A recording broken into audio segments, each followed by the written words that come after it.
ಸರಿ ಕೊನೆಗೂ ಈಗ ಹಾಸನ ಪ್ರಕರಣದಲ್ಲಿ ರೇವಣ್ಣವರು ಅರೆಸ್ಟ್ ಆಗಿದ್ದಾರೆ. ಇಲ್ಲ, ಅದನ್ನು ಮೊದಲೇ ಹೇಳಿದ್ದೀನಲ್ಲ, ಕಾನೂನು ಪ್ರಕಾರ ಕ್ರಮ ಕೈಗೊಳ್ತಾರೆ. SIT ಈಗಾಗಲೇ ಕೂತಿದೆ. ಆ SITದವರು ರೂಲ್ಸ್ ಪ್ರಕಾರ ಏನು ಮಾಡ್ತಾರೋ ಅದನ್ನು ಅವ್ರಿಗೆ ಬಿಟ್ಟಿದ್ದು. ಒಂದು ಸಾರಿ law will take its own course. ಮತ್ತು ಕಾನೂನುಗಳಿವೆ, ಕಾನೂನು ಪದ್ಧತಿ ಪ್ರಕಾರನೇ ಅರೆಸ್ಟು ಮಾಡ್ತಾರೆ, ಬೇಲು ಮಾಡ್ತಾರೆ, ಇವೆಲ್ಲನೂ ಕೂಡ ಇರ್ತದೆ. ಅದಕ್ಕಾಗಿ ಈಗ ಒಂದು ಮಾಡಿದ್ದಾರೆ, ಮುಂದೆ ನ್ಯಾಯ ಸಿಗಬೇಕನ್ನೋದೇ ಇಂಪಾರ್ಟೆಂಟ್. ಆ ಕುಟುಂಬಗಳಿಗೂ ನ್ಯಾಯ ಸಿಗಬೇಕು ಮತ್ತು ಯಾರು ಇಂಥ ಕೆಲಸ ಮಾಡ್ತಾರೆ, ಹೀನ ಕೆಲಸ, ಅವರಿಗೂ ಬುದ್ಧಿ ಬರಬೇಕು. ಇನ್ನು ಮೇಲೆ ಇಂಥದ್ದು ನಾವು ಮಾಡಬಾರ್ದು ಅಂತಕ್ಕಂಥ.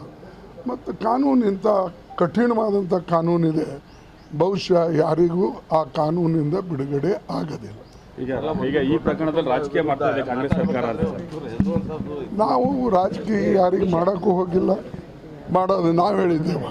ಇದು 16 ವರ್ಷದಿಂದ ನಡೆದಿದೆ ಅಂತ ಅದರಲ್ಲೇ ಬಂದಿದೆ. ಅಂದರೆ ಅವ್ರ ಸರ್ಕಾರವೂ ಇತ್ತು, ಇವ್ರ ಸರ್ಕಾರವೂ ಇತ್ತು, ಈಗ ಬೇರೆ ವಿಚಾರ. ರಾಜಕೀಯ ಮಾಡೋದು ಪ್ರತಿಯೊಂದಕ್ಕೆ ಸರಿ ಇರೋದಿಲ್ಲ. ಮತ್ತು ಇದನ್ನು ರಾಜಕೀಯವಾಗಿ ಯಾರೂ ಬೆಳೆಸಬಾರ್ದು. ನೋ ನಾ ಪ್ರಜ್ವಲ್ ಇರಲಿ, ಅದು ಅವ್ರ ಬಗ್ಗೆ ನಾ ಮಾತಾಡೋದು. ಐ ಕ್ಯಾನ್ ಸ್ಪೀಕ್ ಸಂಬಡಿ ಯಾರು ಸ್ವಲ್ಪ ಇವರು. ಸರ್, ಈಗ ರಾಜ್ಯದಲ್ಲೂ ಕೂಡ ಈಗ 7ನೇ ತಾರೀಕು ಮತದಾನ ಇದೆ. ಯಾವ ರೀತಿ ಸದ್ಯಕ್ಕೆ ತಾವು ಕೂಡ ಓಡಾಡ್ತೀರಿ? ನೀವು ಹೆಂಗೆ ಓಟ್ ಹಾಕ್ತೀರಿ ಹಂಗೆ ಬರ್ತದೆ. ನಾವು ವಿಶೇಷವಾಗಿ ಕಲಬುರಗಿಯಲ್ಲಿ ನೀವೇ ಹಾಕಲ್ಲ. ಚೆನ್ನಾಗಿದೆ. ಈಗ ಎಲ್ಲ ಕಡೆ ಎಲ್ಲ ರಾಜ್ಯಗಳಲ್ಲಿ ಒಂದು ಇಂಪ್ರೂವ್ಮೆಂಟ್ ಇದೆ. ಮತ್ತು ಈ ಸಾರಿ ನಾವು ಅವರಿಗೆ ತಡೆ ಹಿಡಿಬಹುದು ಅನ್ನತಕ್ಕಂಥ ವಿಶ್ವಾಸ ಬಂದಿದೆ. ಈಗ ನಾನು ವೆಸ್ಟ್ ಬೆಂಗಾಲ್ಗೆ ಹೋಗೋದ್ರಿಂದ ನಿಮಗೆ ದೀರ್ಘವಾಗಿ ಅದು ಹೇಳೋಕ್ಕಾಗೋದಿಲ್ಲ. ನಾನು ಬಂದ ಮೇಲೆ ಬೇಕಾದ್ರೆ ನಾಳೆ ಬರ್ತೀನಿ, ನೋಡಿ ಸವಿಸ್ತರವಾಗಿ ಮಾತಾಡ್ತೀನಿ. ಖರ್ಗೆ ಅವರು ಇಲ್ಲಿ ಕಾಂಗ್ರೆಸ್ ಸೋಲಿನ ಭೀತಿಯಿಂದಾಗಿ ಇಲ್ಲೇ ಖರ್ಗೆ ಅವರು ಪದೇ ಓಡಾಡ್ತಾ ಇದ್ದಾರೆ ಅಂತ ಇಲ್ಲಿ ಎದುರಾಳಿ ಅಭ್ಯರ್ಥಿ ಹೇಳ್ತಾ ಇರೋದು ಸರ್. ಎಲ್ಲಿ ಓಡಾಡೀನಿ ಹೇಳಿ? ಯಾವ ಮೀಟಿಂಗ್ ಮಾಡೀನಿ? 2 ಮೀಟಿಂಗ್ ಮಾಡೀನಿ. ಮತ್ತು ಎಲ್ಲಿ ನಾ 53 ವರ್ಷ ಕಳೆದಿದ್ದೀನಿ, ಅಲ್ಲಿ ನಾನು ಅಟ್ಲೀಸ್ಟ್ 1-2 ದಿವಸ ಕಳಿಬಾರ್ದ? ಅದು ಏನೂ ಸಂಬಂಧನೇ ಇಲ್ಲ.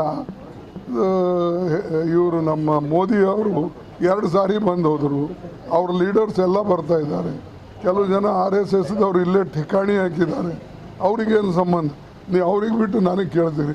ನನ್ನ ಊರು, ನನ್ನ ನೀರು, ನನ್ನ ಭೂಮಿ ಇಲ್ಲಿದೆ. ನನಗೆ ನೀವು ಕೇಳಿದ್ರೆ ನಾ ಏನು ಹೇಳಿ?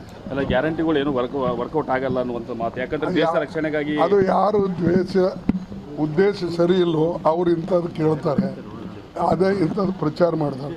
ಏನು ಹೆಣ್ಮಕ್ಳಿಗೆ 2,000 ರೂಪಾಯಿ ಸಿಗ್ತಾ ಇಲ್ಲ, 200 ಯೂನಿಟ್ಸು ಎಲೆಕ್ಟ್ರಿಸಿಟಿ ಸಿಗ್ತಾ ಇಲ್ಲ, ಮತ್ತು ನಿಮ್ಮ ಯುವಕರಿಗೆ ಏನು ನಾವು ಹೊಸದಾಗಿ ಪ್ರಾರಂಭ ಮಾಡಿದ್ದೇವೆ 1,500 ರೂಪಾಯಿ ಡಿಪ್ಲೊಮಾ ಮತ್ತು ಡಿಗ್ರಿ ಹೋಲ್ಡರ್ಗಳಿಗೆ ಇದನ್ನು ಮಾಡ್ತಾ ಇಲ್ಲ, ಅಕ್ಕಿ ಕೊಡ್ತಾ ಇಲ್ಲ ಯಾವುದು.